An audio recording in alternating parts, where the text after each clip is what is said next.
विद्यालय को रास्ता नहीं, बिलहिड़ साहा भरोसा।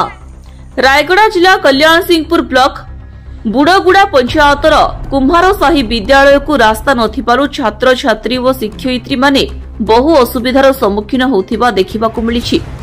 बिलहुड़ा पालटिछि छात्र छात्री और शिक्षकों रास्ता। बिलहुड़ारे सेमाने नियमित यातायात करुछंती।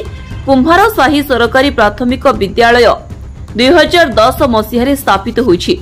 वर्तमान शिशु बाटिका ठारू आरंभ करी पंचम श्रेणी पर्यंत 27 जन छात्र छात्री अध्ययन करुथिबा बेले 2 जन शिक्षयित्री रहिछंती। विद्यालयटी पत्थर चंचड़ा उपरे रहिथिबा बेले तारबाड़ चारिआडे चाष जमी रहिछि। खरा वर्षा शीत सबुबेले चाष जमी हिड़ देई छात्र छात्री और शिक्षयित्री माने बहुत असुविधारे जाउथिबा बेले वर्षा दिनरे उक्त रास्तारे जिपा बहु कष्टकर होई पडुछि।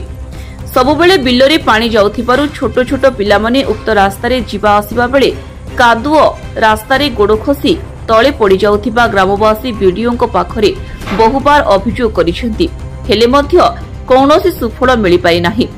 वर्तमान चाष समय होइथिबारु गोरु भୟରେ चाषी माने चारिआडे पाड़ पकाई केवल विद्यालय को जिबा पई डियाबाड़ करिसेंती, जहाद्वारा छात्र छात्री माने विद्यालय को जिबा पई बहु असुविधार सम्मुखीन होथिबा ग्रामवासी कहिसेंती।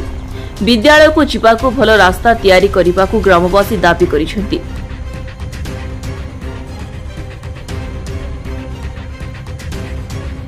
कल्याण सिंहपुर अरविंद पट्टनायकों रिपोर्ट, टाइम्स 1 ओडिया।